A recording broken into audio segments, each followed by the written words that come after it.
Hey everyone, we're so glad you're here. I'm Elisa Monjadas. I'm a marketing leader and executive coach. I'm Courtney Copeland, and I'm an accountability and wellness coach.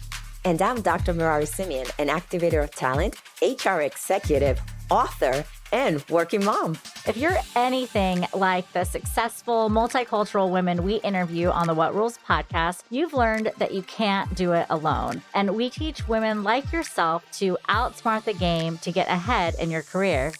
We're really talking about those rules that we grew up with as women and expectations that have been placed on us. Our mission is to change the face of leadership at What Rules podcast. As you listen to our talented guests, take note and take action. Go ahead, go and break those rules.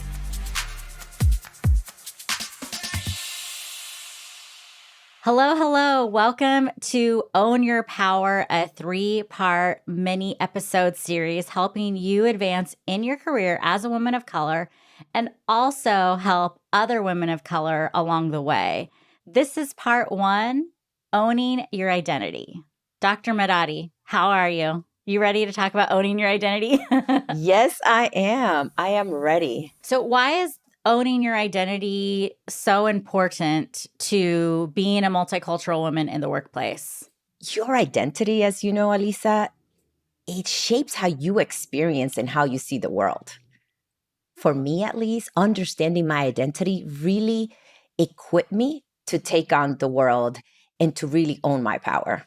Ultimately, understanding and embracing our identity will put you in control on how you respond to the opportunities and challenges that you face as a multicultural woman. And we've talked about this on the podcast before, how important it is. And so in this short amount of time, we want to give you a couple of tools to just sit and think about when you look at your own identity. There are a ton of different factors. Sometimes you think of your identity as what you can see. You know, I'm 5'1", I have dark skin. Right now I have long hair. Like sometimes I think about that as my identity. So what do you suggest that the person listening today thinks about when they think about all parts of themselves? There are different ways to think about it. So as you mentioned, most people automatically think race or age, things that you can see. However, there are so many things that make us us at the end of the day. Our identity is unique and it's complicated, and that's okay. You know, the world doesn't really need two of me at this point. I don't know if they're ready for it anyway. You know, individuals are not one-dimensional, and understanding that alone is power. So there are several ways that you can think about it. And there's tons of tools out there that people can refer to. But what I would say is when you think about your identity, also think of things like, how did you grow up? The experiences that you had growing up.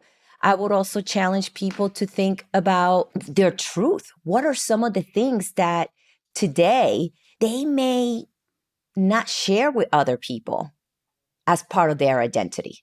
Because when you're holding back and when you're covering a part of your identity, most likely research shows that you're going to be disengaged because there is something about you that you're worrying about covering. In some cases, it may be a mother, right?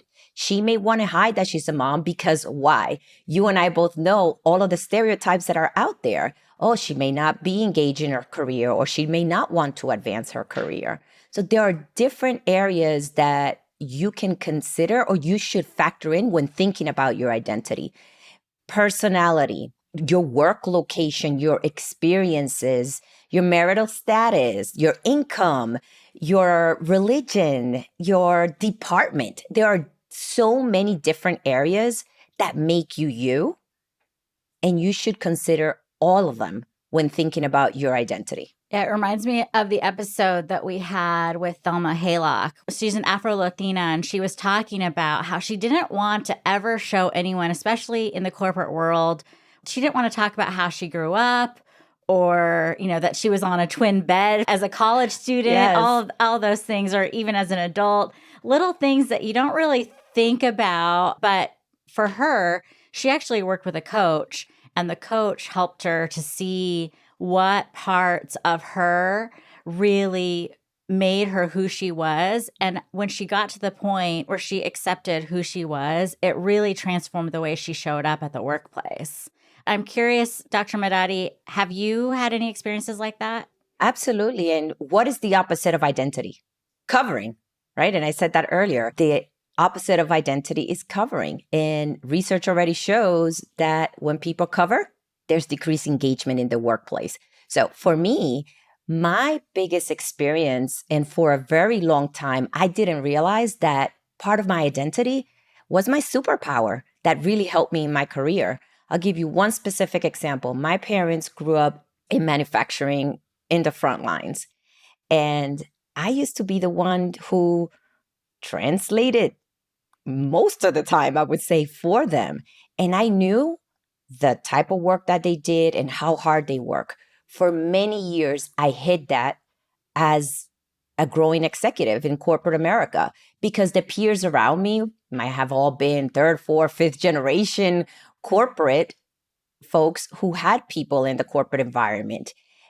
And honestly, I was ashamed for a very long time until one day I was privileged to lead a huge manufacturing division. And I can tell you that what helped me and my superpower that shined through was because the people on the front line could relate to me and I could relate to them because of my parents. And till this day, those relationships that I was able to build with them was because of the experiences that I've had. And if I would have kept on hiding that, I don't know that I would have been as successful.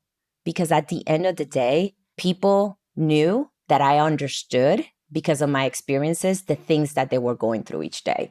So to me, that was a superpower that I hid for many years. I mean, talk about owning your power. Let's put a list of all the episodes that talk about owning your identity. And part of this is also turning your adversity into your strength. And really, once you can look at all the good and maybe perceivingly bad parts of you, it is amazing what you can do to leverage that or reframe it for your current experiences.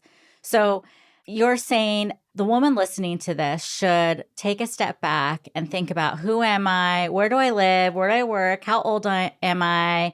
What do I believe? What is my family situation? What is my family history? What are my physical abilities?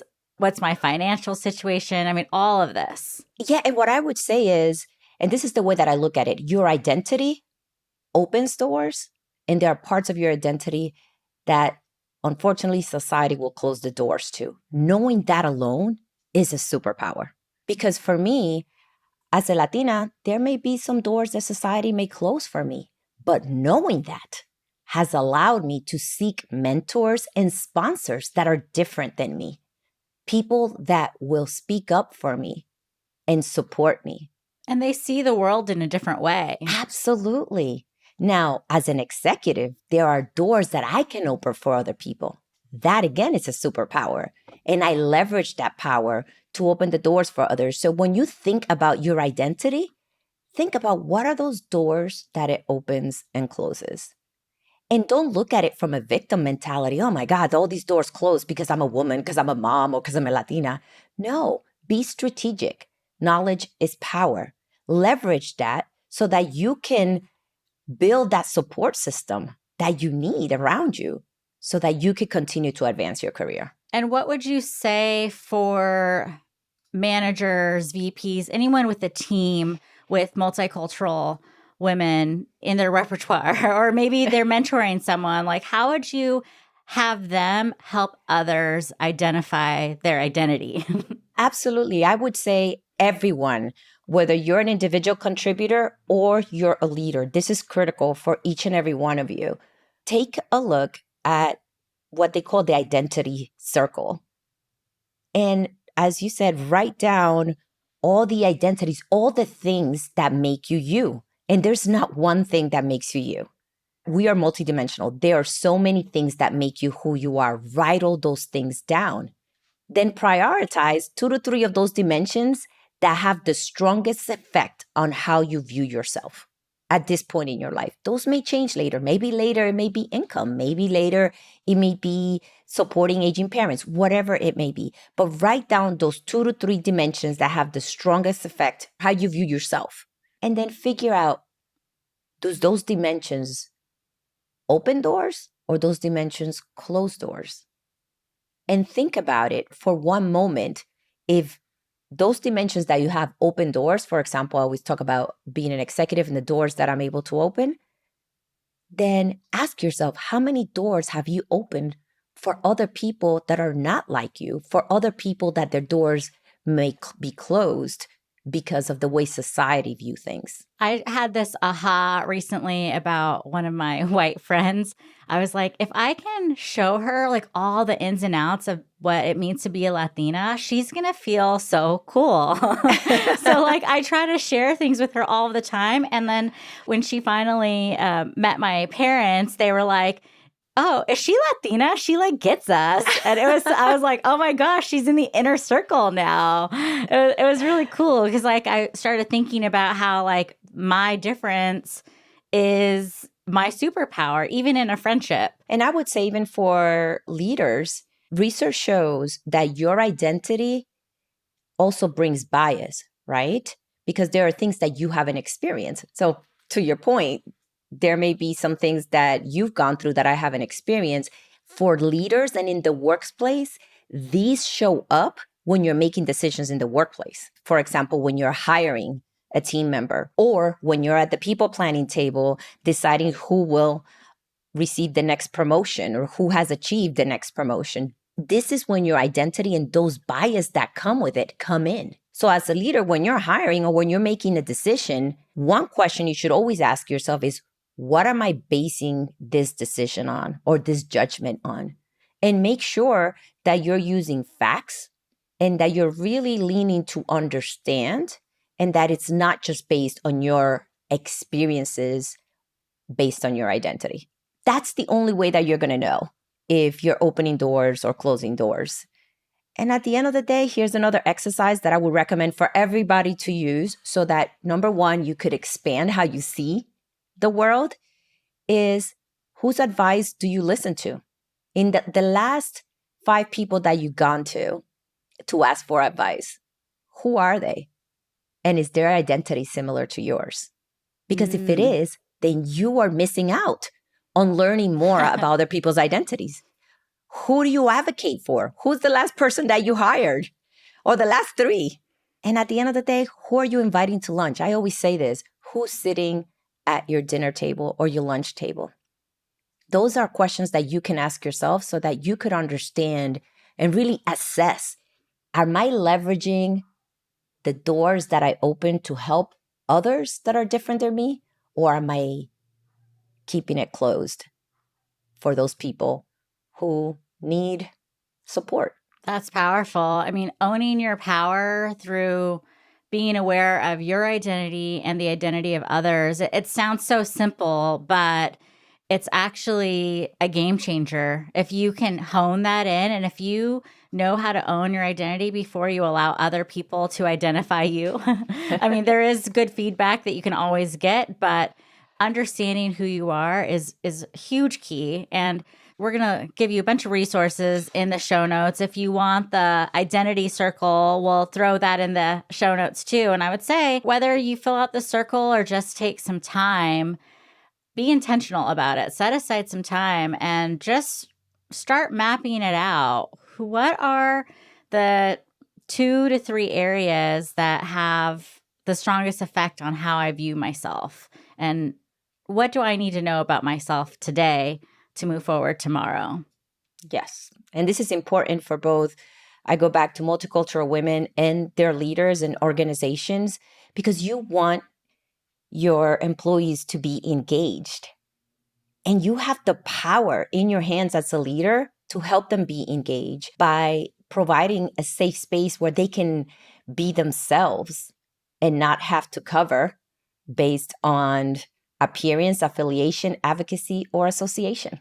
Thank you, Dr. Madadi. Now, if you haven't had a chance to grab a pencil and paper after this one, coming up next on the Own Your Power series, we are going to talk about using your strengths to unlock your power.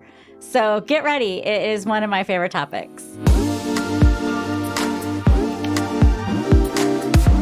Want more advice on how to break the rules and outsmart the game to advance your career? Check us out on Instagram, YouTube, and our website, whatrulespodcast.com, for more insight from our guests and host, and join our community on LinkedIn where we discuss rule-breaking strategies for multicultural women. What Rules is a project of Zara Consulting and is supported by the amazing team at Stories Bureau.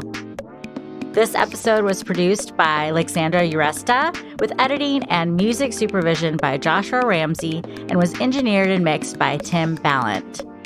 Our podcast cover was designed by DeLeon Creative. Visit whatrulespodcast.com for more info, upcoming events, and all episodes of What Rules, including video, and make sure to give us a follow.